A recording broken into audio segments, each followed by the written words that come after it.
Përshëndetje dhe mirëserdhët, ky është edicioni qendror i lajmeve drejt për së drejti këtu në Report Televizion, ku mes zhvillimeve kryesore të ditës ju ftoj të ndiqni. Edhe pas 4 orësh debate nuk u gjet konsensusi në Këshillin Politik për Reformën Zgjedhore. Partia Demokratike këmbgul në identifikimin biometrik të zgjedhësve, ndërsa Partia Socialiste thotë se një takim Rama-Basha do i shërbente arritjes së dakordësisë. Me një lëvizje surprizë, presidenti i Republikës Ilir Meta ka paralajmëruar se do të shfaqë zgjedhjet e përgjithshme parlamentare të 2021-shit me njëherë pas miratimit të reformës zgjedhore pa u konsultuar me asnjë parti. Nëse kodi miratohet nga një palë, nuk do të ketë çelje negociatash, tha kreu i shtetit. 23 raste të reja me COVID-19 janë shënuar gjatë 24 orëve të fundit. Vatra në QSUT infekton 10 persona të tjerë në Lushnjë dhe Mat. Një turiste nga Ukraina e prekur me COVID theu karantinën nga Tirana dhe shkoi për plazh në Sarandë.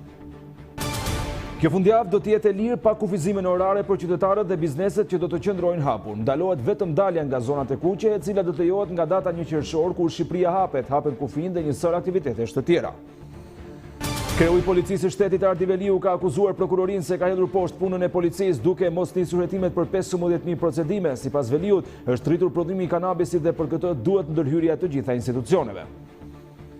Operacioni Forca e Ligjit u kërkon që të justifikojnë pasurinë 5 të dënuarve për trafik droge dhe vrasje në Tiranë dhe në Durrës. Sot ishte dita e fundit e shkollës për arsimin para universitar pas 4 muajsh mësim vetëm online. Drejtori i Agjencisë së Sigurimit Gerti Janaçi tha për Report Televizion se do të vijojnë të filmohen orë mësimi për të qenë të përgatitur për çdo skenar. Një ditë pas vendimit për rifillimin e futbollit në Itali, shumë skuadra të Serie A janë irrituar me kalendarin, kryesisht Interi, për shkak të ndeshjeve shumë të ngjeshura. Kjo skuadër po mendon që në gjysmëfinalen e Kupës së Italisë kundër Napolit të luajë me ekipin e të rinjve.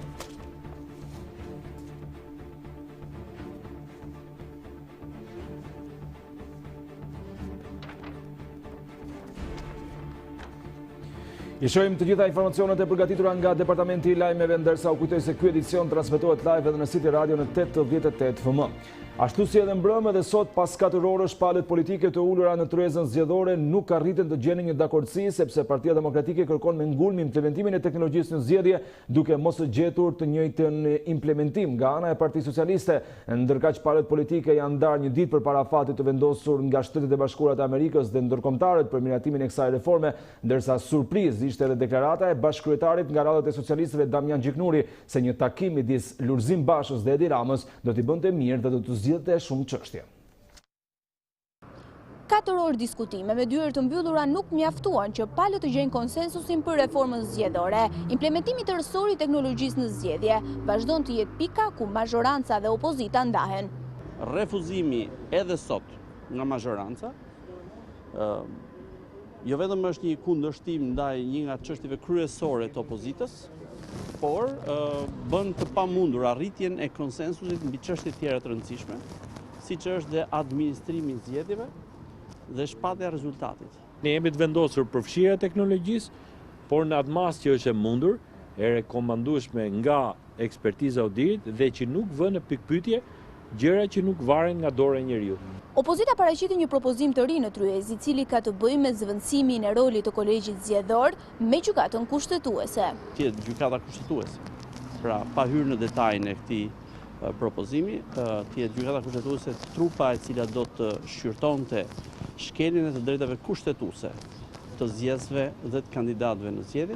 Debatet për përfshirjen e teknologjisë në zgjedhje lan pas një nga pikat më të nxehta të këtij procesi, atë të depolitizimit të administratës zgjedhore.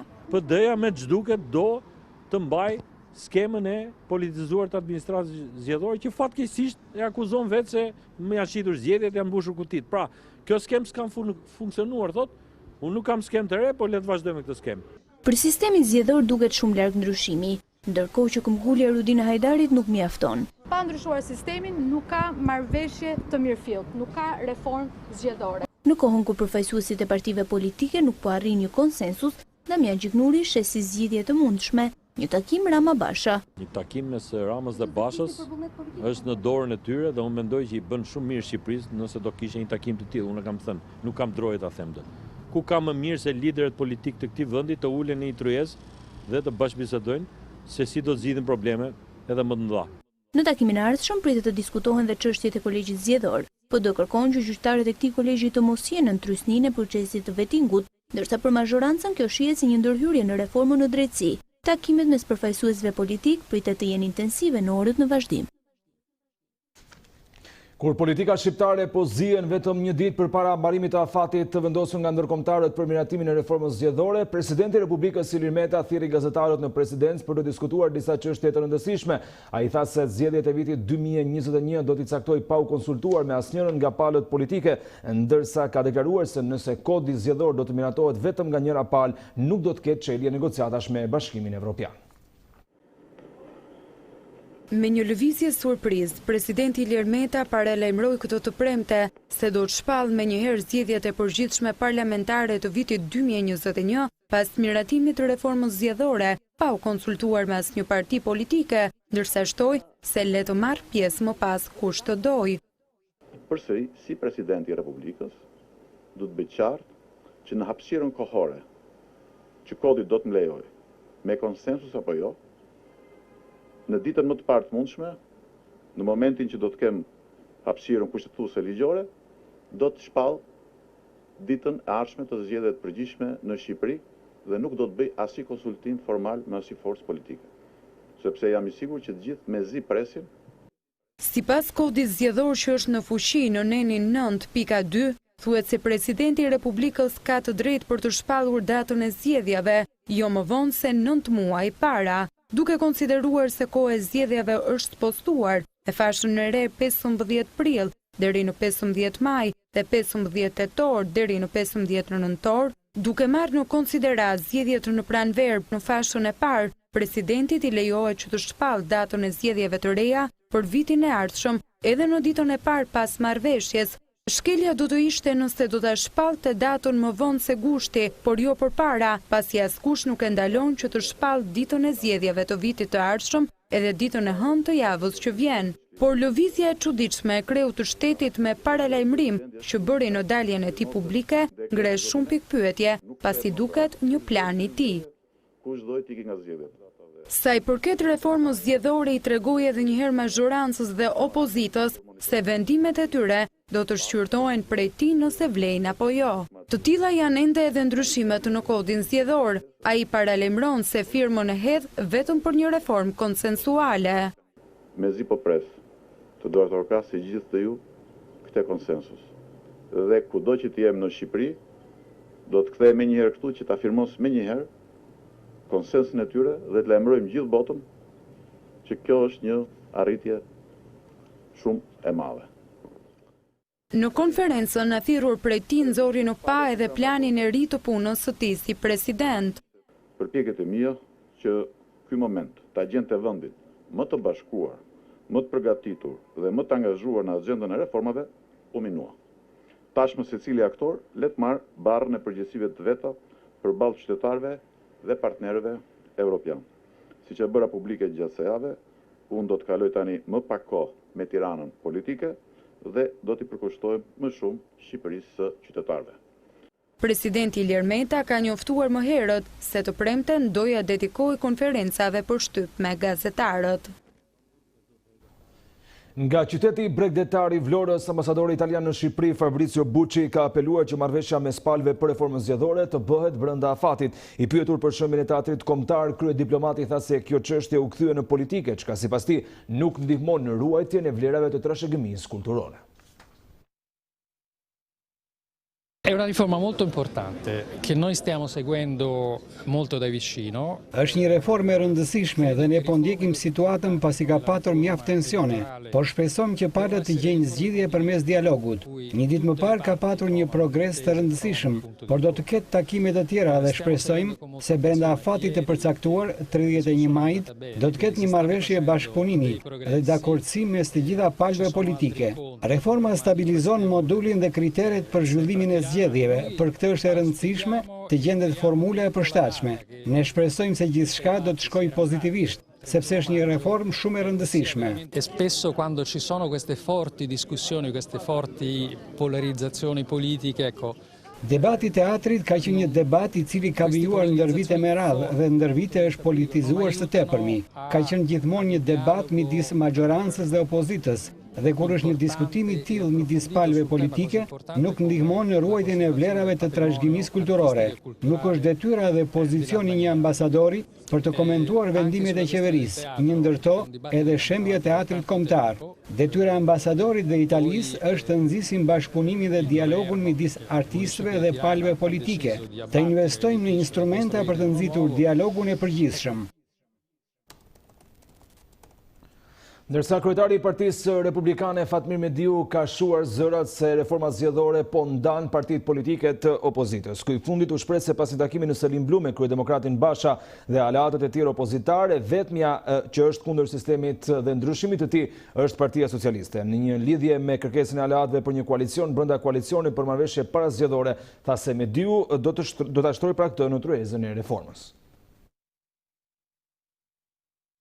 Bëjmë një diskutim përsa e përket e curisë reformës zgjedhore, por edhe për atë që është interesi për të garantuar zgjedhje lira të ndershme, mënyrën se si duhet veprojmë që të kemi një qeverisje kujdestare, analizë edhe për çështjen e sistemit që jep mundësi qytetarëve për të shprehur vullnetin e tyre. Çdo gjë që është çuar në tryezë është qëndrimi i opozitës bashkuar. Opozita e bashkuar ka përfaqësues të vet, nuk është përfaqësues i Partisë Demokratike, LSI-së apo i Partisë Republikane. Në qoftë se ne kërkojmë më tepër transparent proces, kërkojmë që të shmanget manipulimi proces dhe ka një reagim negativ nga ana e qeverisë, tregon që mungon vullneti për të pasur zgjedhje lira të ndershme. Në qoftë se ne kërkojmë qeverisje kujdestare, si mirëkuptim politik për një kohë të gjatë, ndërmjet gjitha palëve për të garantuar standardet institucionale dhe europiane në procesin zgjedhor dhe nga qeveria ka refuzim, do të thotë që ka një vullnet për të ecur drejt manipulimit procesit zgjedhor. Mendoj që dhe zoti Basha dhe përfaqësues tjerë të opozitës janë shprehur që janë për ndryshimin e sistemit, për fatin e keq kemi një reagim negativ nga ana e Partisë Socialiste që duhet të ruajë jo vetëm sistemin, por dhe këtë situatë papranueshme.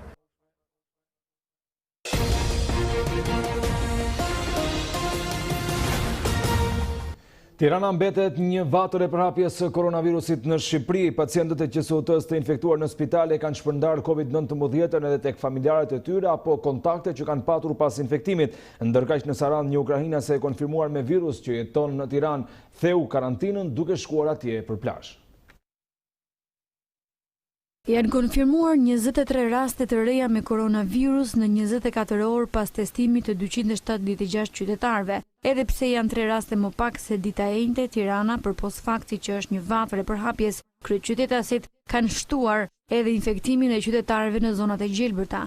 Infermierja zbuluar 4 ditë më parë me Covid, deri tani numërohet të ketë infektuar 4 qytetarë në Lushnjë e 6 pacientë në Mat. Në Lushnjë bëhet fjalë për 2 familje të ndryshme. Në të parën rezultojnë burrë e grua të infektuar në Spitalin e Sëmundjeve të Brendshme në Tiranë dhe në familjen e dytë, gruaja është infektuar pas vizitës që zhvilloi në Tiranë tek vajza e saj e më pas ka infektuar edhe bashkëshortin. Doktoresha Eugena Tomini na njeh me hetimin epidemiologjik që po ndodh në QSUT, tashmë prej ditësh një vatër e reinfektimi. Nga hetimi i thelluar epidemiologjik në qendrën spitalore universitare Nën Tereza janë testuar 57 personel shëndetësor dhe pacient në këtë qendër spitalore dhe të gjithë kanë rezultuar negativ. 6 raste janë konfirmuar në Mat, kontakte të pacientëve me QSUT-n, 4 raste në Lushnjë, kontakte të rasteve pozitiv të konfirmuar më parë në Tiranë, një rast i ri në Durrës i lidhur me kontaktet e fasonerisë. Në spitalin infektiv, aktualisht kemi të shtruar 23 pacientë, 5 prej tyre janë në terapi intensive. Por ndërsa presim të hapet sezoni turistik dhe të gjithë do donim të drejtoheshim detit, situata duket se kërkon më shumë vëmendje dhe kujdes. Nisur kjo nga sjellja pa precedente një shtetase ukrainase e diagnostikuar me COVID-19 në Shqipëri, teksa rezultoi pozitive me koronavirus me protokollin e mjekëve për të vetë izoluar në banesë, ka ndodhur krejt e kundërta. Ajo ka thyer karantinën duke udhëtuar drejt Sarandës së bashku me bashkëjetuesin shqiptar për të festuar ditëlindjen. Shtetësja ukrainase që jeton në Tiranë prej 6 muajsh nuk ka mundur ta shijojë fundjavën e pushimeve, pasi gjendja e saj është përkeqësuar duke kërkuar ndihmën e mjekëve në Sarandë. Menjëherë ajo është nisur me autoambulancë për në spitalin infektiv, ndërsa sjellja e saj do duhet të korrektohet nga kodi penal për penalizimet e reja në kohë pandemie. Çifti ka deklaruar se nuk ka patur kontakte me qytetarë të tjerë pasi jetonin në një apartament, por për këtë pritet hetimi epidemiologjik e më pas ai penal pasi thyerja e karantinës për personat e prekur kur është kërkuar të qëndrojnë në shtëpi është 2 deri në 3 vite burg nëse je bartës i sëmundjes dhe nuk zbaton izolimin, 2 deri në 5 vite burg nëse përhap me dashje sëmundjen bartëse, 2 vite burg kur kjo vepër penale bëhet nga pakujdesia 3 deri në 8 vite nëse kjo vepër ka shkaktuar më pas pasoja të rënda me humbje jete. Përpos shifrave të raportuara nga Ministria e Shëndetësisë, Partia Demokratike përmes ish deputetit Bart Spahia artikulon se 2 mjek të infektuar në qendrën shëndetësore numër 9 në Tiranë po fshihen nga autoritetet. Bart Spahia thotë se qeveria nuk po zbaton kodin penal për Ministrinë e Shëndetësisë, që sipas tij qëllimshëm apo nga ignoranca ka neglizhuar vetë zbatimin e rregullave.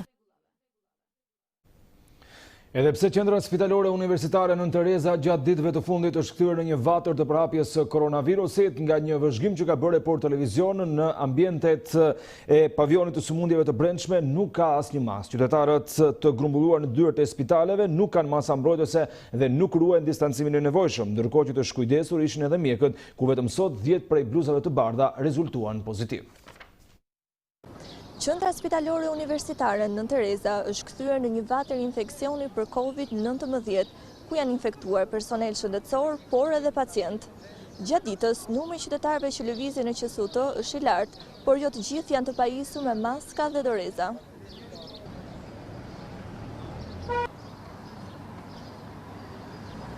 Ne kemi qenë të friksuar që në fillim të këtij muhabeti. Na duket pak si e fryrë.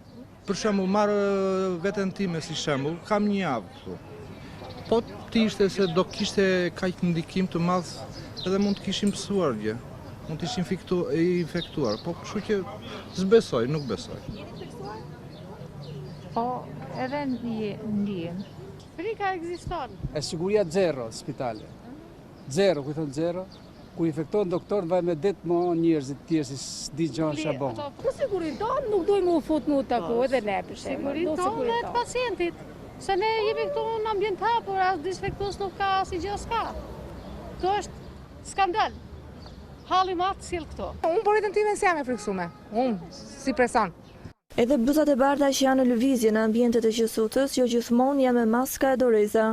Por edhe pas kësaj kampane alarmi, pikërisht në vendin që duhet të trajtojë pacientët me Covid, institucionet shëndetësore nuk kanë marrë asnjë mas për të shmangur grumbullimet në dyert e spitaleve, por dhe detyrimin që në këtë zonë çdo pacient qytetar apo staf mjekësor të jenë të pajisur me maska dhe doreza. 33 është numri të infektuarve nga infermierja e sëmundjeve interne që rezultoi pozitive për COVID-19 pak ditë më parë. Ndërkohë 10 nga rastet që u shënuan sot në Mat dhe Lushnjë ishin të gjithë të infektuar në qendrën spitalore. Kjo situatë ka sjellë dhe vendimin për mbylljen e mjekësisë interne deri në fund të javës tjetër. Burime për Report Televizion bëjnë me dije se aktualisht janë vetëm 3 pacientë të shtruar në këtë repart, që pritet u bëhet dhe tamponi përfundimtar. Pacientët që kanë dalë pozitiv janë dërguar tek infektivi, ndërsa pjesa tjetër në repartet e tjera. Në këtë fundjavë, cila është e fundit që i ndan qytetet të vendit në zona të kuqe dhe në zona të gjelbra, do të lejohet dalja e qytetarëve pa patur nevojë për të marrë një autorizim apo pa patur kufizime orare, por nuk lejohet hyrja apo dalja në zonat e kuqe, gjë që do të lejohet pas 1 qershorit kur Shqipëria hapet dhe do të ketë edhe një hapje të kufive.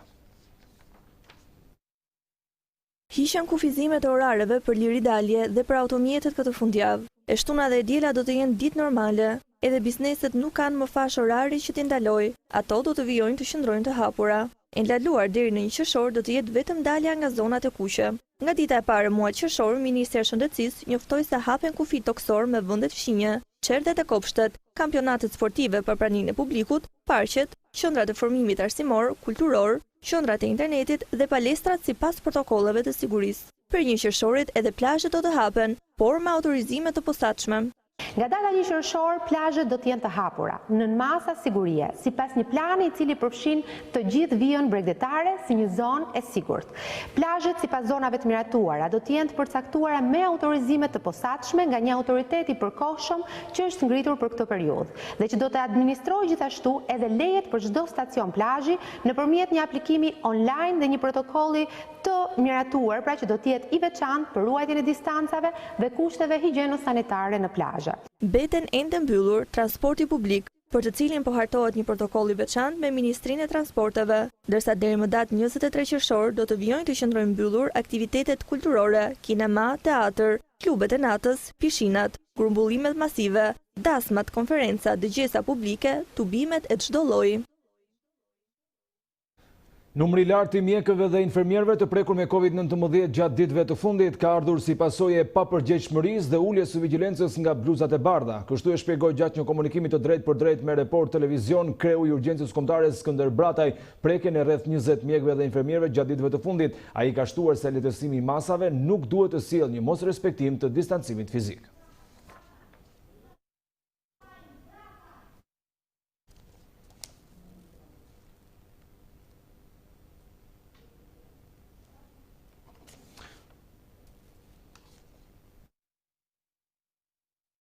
Shtimi i rasteve të reja me Covid-19 nuk është surprizë për shefin e urgjencës kombëtare Qendror Brataj. Ajo që ne planifikuam dhe tham që do të ketë rritje nuk diskutohet, do të kishte dhe kjo po vërtetohet, por problemi është që mos ketë rritje të pakontrollueshme, që të jemi detyruar të marrim masa shtrënguese përsëri. Problemi është ulja e vigjelencës dhe neglizhenca e theksuar ndaj masave që duhen zbatuar. E kjo shihet edhe tek bluzat e bardha. Rasti më i fundit është një infermiere në qendrën spitalore universitare Nën Tereza që infektoi kolegët e saj. Një nga faktorët e tjerë që unë mendoj personalisht mund të jetë dhe fakti i uljes vigjilencës dhe sidomos i uljes së simptomatologjisë tek këto pacientë siç e thash pak më parë, gjë e cila nuk e identifikojnë që në momentin e parë. Por kjo nuk justifikon mosmarrjen e masave nga ana e personelit shëndetësor. Pas një qershorit, të gjithë do t'i drejtohen plazheve. Frika nuk është ujë i detit apo rëra, pasi ato nuk infektojnë, por mënyra e sjelljes së gjithë secilit. Në ujë nuk ka asnjë rrezik, nuk është si mund të është demonstruar deri tani që uji i detit të infektojnë nëpërmjet Covidit. As rëra vet. Problemi është i grumbullimit të njerëzve. Aftësia për të infektuar është shumë e ulët se në fillim sipas shefit të urgjencës kombëtare. E si rrjedhoi, simptomat mund të jenë debulesa, dhimbja e fytit, e jo probleme pulmonare dhe temperaturë lartë. Por kush mendon se është koha për t'u rikthyer jetës së mëparshme? Qendror Brataj i thotë se prej një qershorit nis një normalitet i ri. Rreziku është dhe mbetet akoma është real dhe mund të paraqitet akoma më agresiv në fund vitit apo në fillim vitit tjetër. Këtë është një gjë me pikpyetje, por ne do të flasim për realitetin sot, e kemi prezent. Mes vështirësive të krijuara nga pandemia dhe rreth 3 muajsh mësim online, viti shkollor për arsimin parauniversitar është mbyllur ditën e sotme. Ministria e Arsimit ka gati skenarin në rast të një vale të dytë të Covid-19, ku po bëhen ende regjistrime të orëve të ndryshme për t'u transmetuar në televizion ose online. Këtë të premte ka përfunduar viti shkollor për arsimin parauniversitar. Ndryshe nga më parë, viti u mbyll përmes mësimit online, gjë që ka ndikuar në mënyrën e vlerësimit të nxënësve. Të gjithë mësuesit nëpërmjet udhëzimeve që Ministria ka nxjerrë dhe Agjencia e Sigurimit të Cilësisë, do të bëjnë një riformulim të mënyrës se si do të kryhet vlerësimi, duke kalkuluar notat e portofolit, testit vazhduar apo vlerësimit me gojë për 2 periudhat e para, ku mësimi është kryer në kushte normale ballë për ballë, dhe duke shtuar një not nga angazhimi gjatë procesit të mësimit online. Gerdi Janashi, drejtori i Agjencisë së Sigurimit të Cilësisë së Arsimit Parauniversitar, shpjegon se prej muajit qershor Ministria e Arsimit do të firmojë lëndë të ndryshme, si një skenar i mundshëm nëse do të kemi një valë të dytë të virusit. Por gjatë periudhës së mësimit online, jo të gjithë fëmijët kanë pasur akses në internet. Ministria do të jetë duke xhiruar orë të dedikuara për të parashikuar një skenar ndoshta të mundshëm, që ne të kemi xhirimet plota për vitin e ri akademik. Një pjesë e fëmijëve, kryesisht ata që vijnë nga grupe vulnerabël, nuk kanë pasur aksesin dhe qasjen, janë rreth 10.000 nxënës që nuk kanë pasur qasje. Nga ana tjetër, duhet ju them që rreth 2.000 nxënës kanë marrë shërbim nga shërbimi psikologjik, psikosocial i shkollave tona. Dhe për këtë arsye, edhe vlerësimi për cilin ne jemi duke diskutuar, duhet përshtatur duke u bazuar ke parimi i sigurisë, po jo vetëm siguri fizike, siguri mendore dhe për të vlerësuar gjithë mundi në këtë kohë të vështirë. Për klaset e 5 dhe të 9, provimi përfundimtar është anuluar. Për nxënësit e klasave të 5, provimi ka qenë pa notë, ndërsa për klasat e 9 do të nxirret një notë mesatare 4 viteve paraardhëse. Ndërsa viti i ardhshëm shkollor do të nisë me një përsëritje të orëve të humbura. Klasa e 5 në fakt është një provim që më shumë kryhet në disa lëndë kombëtare pa notë, sepse janë rezultate që Ministria i merr dhe i përpunon për qëllime politike, dhe provimet e klasës 9 që kanë qenë tradit janë modifikuar duke nxjerrë notën mesatare të 4 viteve paraardhse. Në gjithë analizat tona, ne jemi duke operuar me një skenar ku do të kemi rikthim, kur të fillojë shkolla në shtator, rikthim të njohurive ose ripërsëritje të njohurive për klasat paraardhse. 2 deri në 3 javë të vitit të ri shkollor do t'i dedikohen përsëritjes së elementeve të munguar gjatë kohës pandemisë dhe më pas viti shkollor do të vijojë me njohuritë respektive për klasën mëkatëse. Nga data 1 qershor, mësuesit do të kthehen në shkolla për të nxjerrë dëftesat.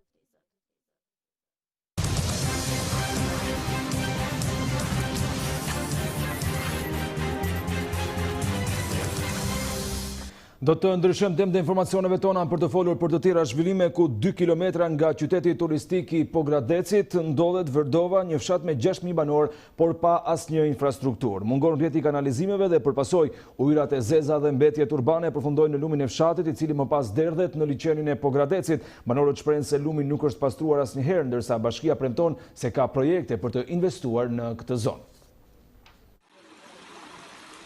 Lumi i Vërdovës ngjan me një kosht të madh mbeturinash. Mbetjet urbane, inerte dhe ujërat e zeza, shihen përgjatë shtratit të lumit, i cili derdhet në liçenin e Orit. Report Televizion ka udhëtuar drejt fshatit Vërdov, i cili ndodhet shumë pranë qytetit të Pogradecit. Lumi i Vërdovës mund të quhet një gangren mjedisore, jo vetëm nga hedhja pa kritere mbetjeve urbane, por në këtë lum derdhen edhe ujërat e zeza të fshatit. Katastrofa vazhdon, sepse ky lum i ndotur derdhet më pas në liçenin e Pogradecit. Banorët e Vërdovës shprehen se nuk është vendore asnjëherë për pastrimin e lumit. Lumi i Vërdovës, që këtu në kryet që fillojnë shtëpijet, edhe deri në derën e liçen, është të zësh kokën me dorë.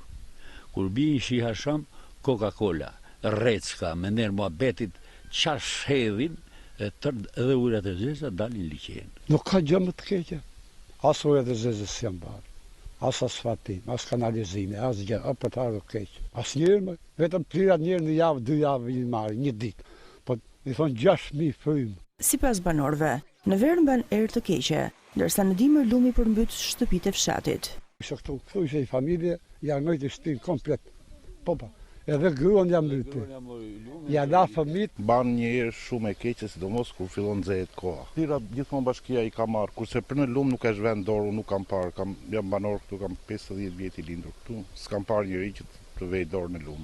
Për këtë katastrofë mjedisore, Report Televizion u interesua në bashkinë e Pogradecit. Nën kryetari, Paskalino Ziko, tha se ka një projekt për kanalizimet e ujërave të zeza në Vërdov. Një pjesë e fshatit Vërdov nuk është futur në sistemin e ri të kanalizimeve të ujërave të zeza, i cili përfshin qytetin, zonën periferike, dhe një pjesë dhe të fshatit Vërdov, i cili aktualisht është në rrjetin e ri të kanalizimeve të ujërave të zeza. Bashkia e Pogradecit ka hartuar projektin për katës dhe ka bërë kërkesën pranë Agjencisë Kombëtare të Ujësilljes Kanalizimeve për financimin dhe të kësaj pjese të fshatit Vërdov, dhe për këtë pjesë do të realizohet një investim i cili do të zgjidhë përfundimisht problemin e ujërave të zeza për fshatin Vërdov. Po kështu Ziko foli edhe për mbetjet inerte, duke theksuar se do të lidhet kontrata e re me kompaninë e pastrimit. Prurjet e inerteve nga pjesë e sipërme të lumit të Vërdovës, edhe për këtë problem bashkia ka marrë masa duke hartuar një projekt i cili fillon me njëherë implementimin për ngritjen e disa pritave për gjatë lumit të Vërdovës, të cilat do të pengojnë prurjet e mbetjeve inerte apo të inerteve në pjesën e poshtme të qytetit, dhe kompania e pastrimit e cila do të lidh kontratën e ardhshme për pastrimin e qytetit dhe të gjitha fshatrave të bashkisë të madhe të Pogradecit. Në këtë kontratë përfshi edhe pastrimi i përrenjve që derdhen në drejt liçenit, duke përfshirë lumin e Vërdovës për të cilin po flasim. Derisa projektet e bashkisë së Pogradecit të vihen në zbatim, ujërat e ndotura të këtij lumi do të vazhdojnë të vërshojnë në liçen. Një skafiri është dhuruar nga qeveria italiane në parkun detar të Karaburun Sazanit për të mbrojtur florën dhe faunën. Ministri Blendi Klosi foli edhe për ligjin e ri të turizmit, i cili ende nuk është dekretuar nga presidenti i Republikës. Një skaf i ri në shërbim të ruajtjes dhe mbrojtjes së parkut detar Karaburun Sazan doli sot në det.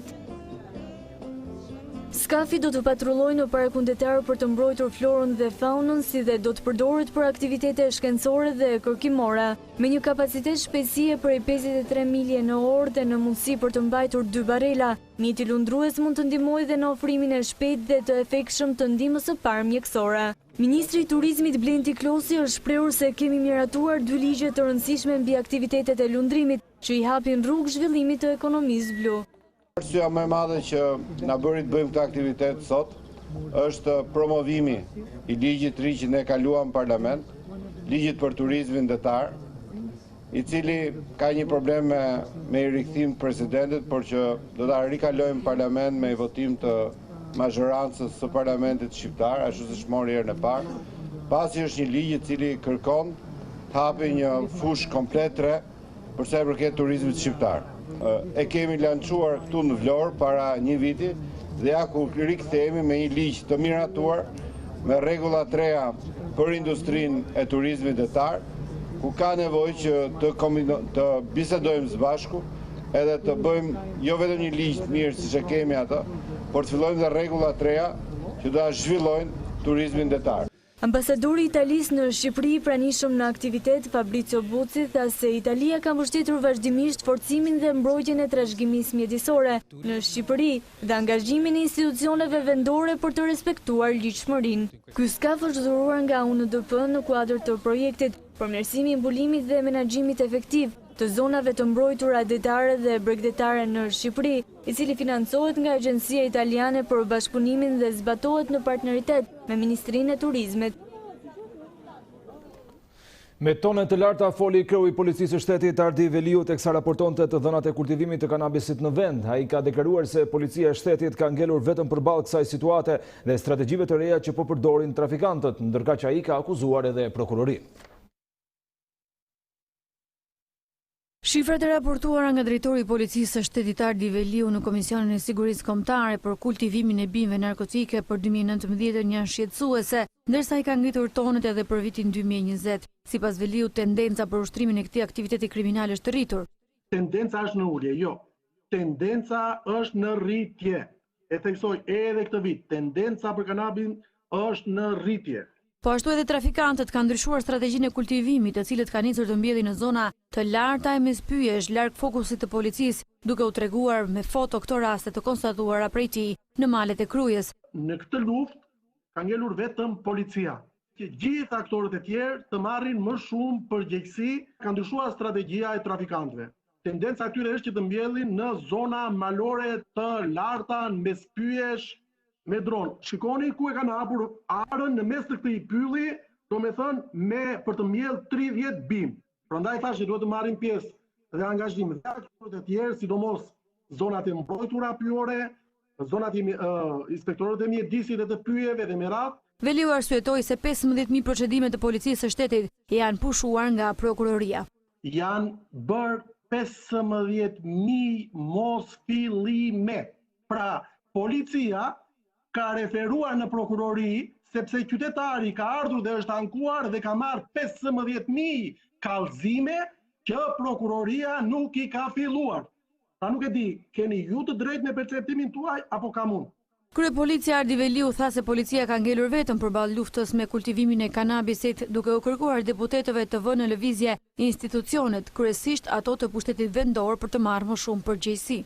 Por përplasja polici dhe prokurori për kriminalitetin vijojnë përtej shifrave për prokurorinë e përgjithshme. Gjirokastra ishte qyteti me kriminalitetin më të madh në vend, ndërsa për kreun e policisë së shtetit kryeson Tirana. Teksa palët politike shqiptare po punojnë në presionin e kohës dhe ndërkombëtarëve për të arritur një marrëveshje për reformën zgjedhore, ambasadori amerikane Yuri Kim ka vijuar sërish reagimet në rrjetet e saj sociale duke u bërë thirrje palëve që të mos ndalen por të vijojnë më tej. Duke shpërndar një postim të mbrëmshëm të saj në rrjetin social Twitter, ambasadorja e Shteteve të Bashkuara të Amerikës thotë në një reagim të pak minutave më parë më shumë progres dhe përparim ditën e sotme, teksa mbeten edhe 2-3 çështje pra që duket se sipas saj ndajnë palët. Palët duhet të punojnë gjatë fundjavës për të arritur marrëveshje deri më 31 maj, ashtu siç kanë premtuar dhe duhet të fitojnë kohën që kanë humbur nga Covid-19. Askush nuk do të marrë çdo gjë që dëshiron, pra është pikërisht edhe përcaktimi i negociatave. Ju jeni afër, mos pushoni, mos na zhgënjeni, është ambasadorja e Shteteve të Bashkuara të Amerikës dhe mesazhi i saj, ndërsa ajo që ka deklaruar mbrëm në po të njëjtin reagim, është mirë të dëgjosh se Këshilli Politik për Reformën Zgjedhore është duke patur më shumë progres. I kam takuar të gjithë antarët, Rudina Hajdarin, Damian Gjiknurin, Oert Bylykbashin dhe Petrit Vasilin dhe unë mendoj se ata do të marrin vendimet të zgjuara. Në reagimin e mbrëmshëm, ambasadori amerikane i falenderoi ata sepse sipas saj kanë vendosur interesin e vendit të parin.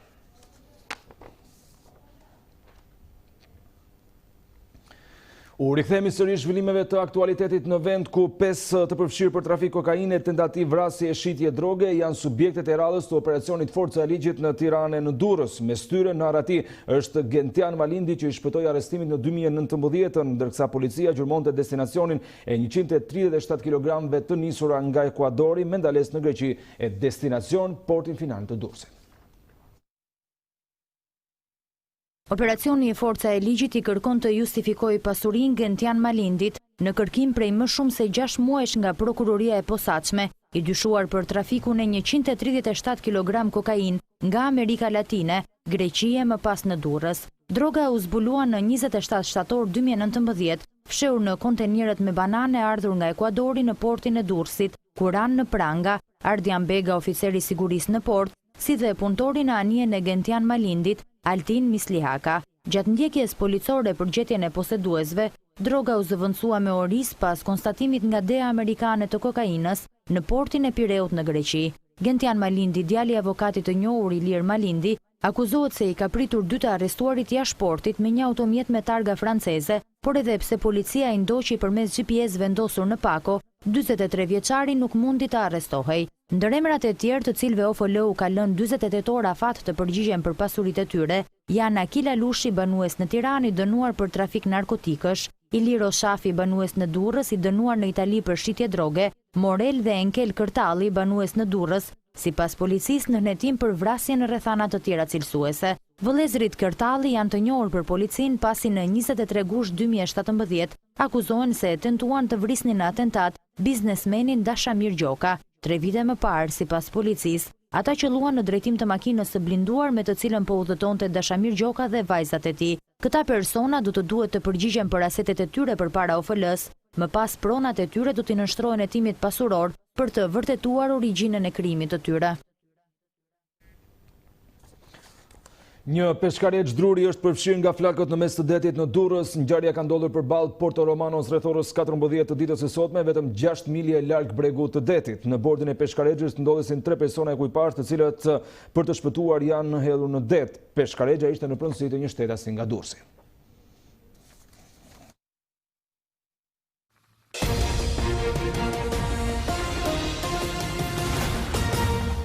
Kompania Billa, lider në tregun shqiptar për produktet e pllakave, parketeve, hidrosanitareve, ka hapur një showroom të ri në Burrel. Hapja do të shoqërohet me një ofertë prej 11 ditësh në të gjithë vendin, e cila nuk ka qëllim parsor fitimin, por për të rritjen e forcës blerëse për klientët pas mbylljes së detyruar nga pandemia. Kompania Billa, lider në tregun shqiptar për produktet e pllakave, parketeve, hidrosanitareve, me sa duket ka gjetur mënyrën më të mirë për të riaktivizuar këtë fushë të ekonomisë. Ajo rinis vrullshëm aktivitetin e saj, me hapjen e një showroom të ri në një zonë ku pak njerëz do të besonin një investim të këtij niveli. Klientët e Madit dhe Dibrës më në fund do të kenë akses në gamën e produkteve Billa në showroomin e saj të ri në Burrel. Më së fundmi arritëm që dhe në qytetin ton të sjellim ato çka mungonte, cilësinë maksimale, shërbimin e duhur dhe çmimet më konkurrues në treg. Dhe këtë gjë u arritën vetëm në sajt të bashkëpunimit perfekt që kemi me kompani lider në Shqipëri, Billa. Me gjithë sukseset të shënuara në vitet e fundit në tregun evropian, kompania nuk harron rëndësinë e tregut shqiptar, i cili mbetet shtylla kurrizore e kompanive të grupit Billa, duke parë mundësi e oportunitete aty ku shumica shohin vështirësi. Hapja do të shoqërohet me një ofertë prej 11 ditësh në të gjithë vendin, e cila nuk ka qëllim parsor fitimin, por i për të rritjen e forcës blerëse për klientët pas mbylljes së detyruar. Do ta shoqërojmë hapjen me një ofertë për produktet tona, pllaka, parket hidrosanitare dhe mobilje, e cila do jetë absolutisht më e mira në Shqipëri për 11 ditët në vijim. Të gjithë klientët do të mund të përfitojnë nga kjo ofertë, duke u paraqitur në të gjitha showroomet Billa në të gjithë vendin, nga data 27 maj deri në datën 6 qershor. Të prirur nga filozofia e tyre, shit shumë e fitopak, e me moton cilësia s'ka pse të jetë shtrenjtë, Billa e hapin e radhës në ndërtimin e një prej historive më të suksesshme për biznesin shqiptar. Kompania ajrore Wizz Air ka njoftuar ngritjen e një baze të saj në Shqipëri, ku do të qëndrojnë 3 avion Airbus A320 në aeroportin Nën Tereza. Drejtori ekzekutiv i TIAS dhe drejtori i Wizz Air Group thanë se kjo bazë e re do të sjellë çmime më konkurruese në tregun ajror dhe çmimet e biletave do të jenë të ulta. Ky është avioni i kompanisë së madhe ajrore Wizz Air që tashmë është ulur në bazën më të re në aeroportin ndërkombëtar të Tiranës. Kompania që fluturon prej vitit 2017 në vendin ton, tashmë ka njoftuar ngritjen e bazës së re në Rinas. Drejtori i përgjithshëm ekzekutiv i aeroportit ndërkombëtar të Tiranës, Konstantin von Alvensleben, u shpreh gjatë prezantimit të ngritjes së bazës së re se ky fakt do të sjellë konkurrencë të ndershme midis linjave ajrore. Wizz Air filloi të fluturonte në Tiranë në 2017 dhe që prej asaj kohe ka transportuar gati gjysmë milion pasagjerë në dhe nga kryeqyteti shqiptar. Ne jemi shumë të lumtur që mirëpresim krijimin e bazës së re të Wizz Air në Tiranë. Kjo do të thotë konkurrencë ndershme midis linjave ajrore, më shumë pasagjerë kur kufin tanë të jenë të hapur, çmime të përballueshme të biletave dhe mundësi udhëtimi për pasagjerët. Ndërsa drejtori i përgjithshëm i Wizz Air Group Josef Veradi tha se do të ndihmojë në ngritjen e sektorit lokal të turizmit. Hapja e bazës son dhe vendosja e 3 avionëve modern më të mëdhenj është një hap përpara për të forcuar praninë tonë afatgjat në Shqipëri. Jemi të kënaqur që shtojmë 15 rrugë të reja tërheqëse sot dhe mbajmë standardet më të larta të protokolleve tona sanitare. Kemi besim se tarifat shumë të ulta të Wizz Air dhe rrjeti i shkëlqyeshëm i rrugëve do ta bëjnë udhëtimin të përballueshëm për gjithnjë më shumë pasagjerë. Prej datës 1 korrik në këtë bazë të re ajrore do të qëndrojnë 3 avion Airbus A320. Kompania ajrore njoftoi edhe fluturimet në 15 destinacione të reja, ku nga Tirana do të fluturojnë në 8 vende të ndryshme, duke filluar nga korriku i këtij viti. Dhe në total Wizz Air fluturon në 25 destinacione e me çmime të favorshme. Wizz Air mundëson fluturime drejt Parisit, Brukselit, Hamburgut, Berlinit, Barit, Frankfurtit, Milano Malpensa, Torino, Prag, Selanik, Rodos, Bari, Katania dhe të tjerë. Linja ajrore po ashtu ka marrë edhe një sër masash për të përmirësuar higjienën, për të siguruar shëndetin dhe sigurinë e klientëve dhe ekuipazhit të saj. Që nga mesi i muajit mars pas përhapjes së Covid-19, trafiku ajror u zvoglua fuqishëm. Aeroporti ndërkombëtar i Tiranës aktualisht mbetet i hapur për fluturime emergjente, humanitare apo edhe riadhesimet.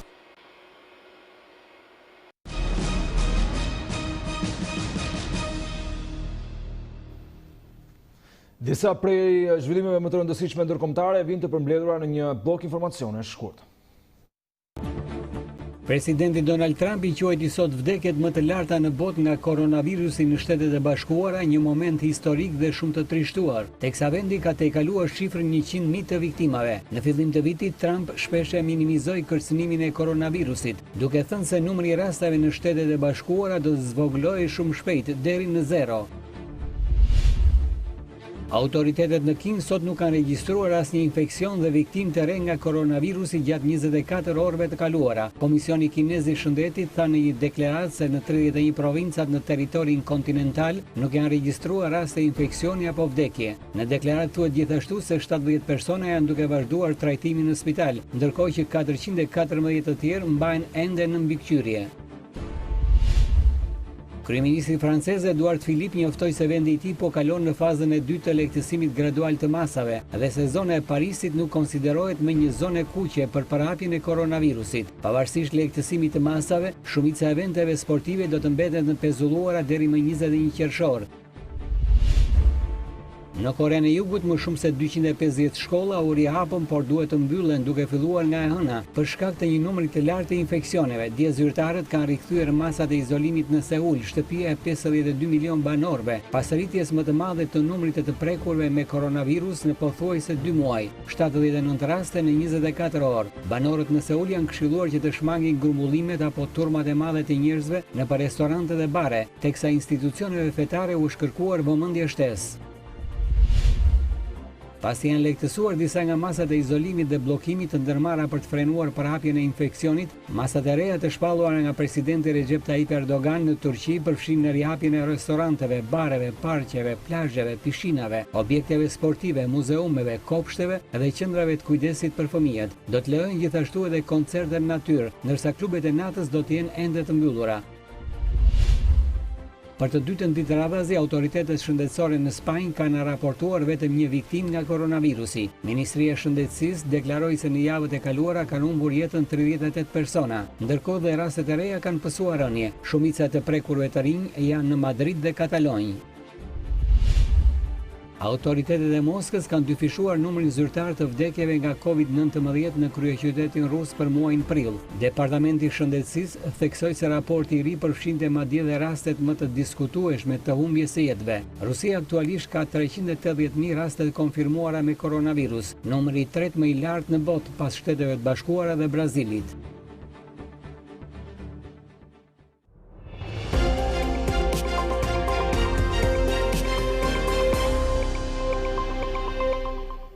Në fund do flasim për informacionet nga sporti, ku një ditë pas vendimit për rifillimin e futbollit në Itali, Interi po mendon që në gjysmëfinalen e Kupës së Italisë kundër Napolit të luajë me ekipin e të rinjve. Ajo që ekipe si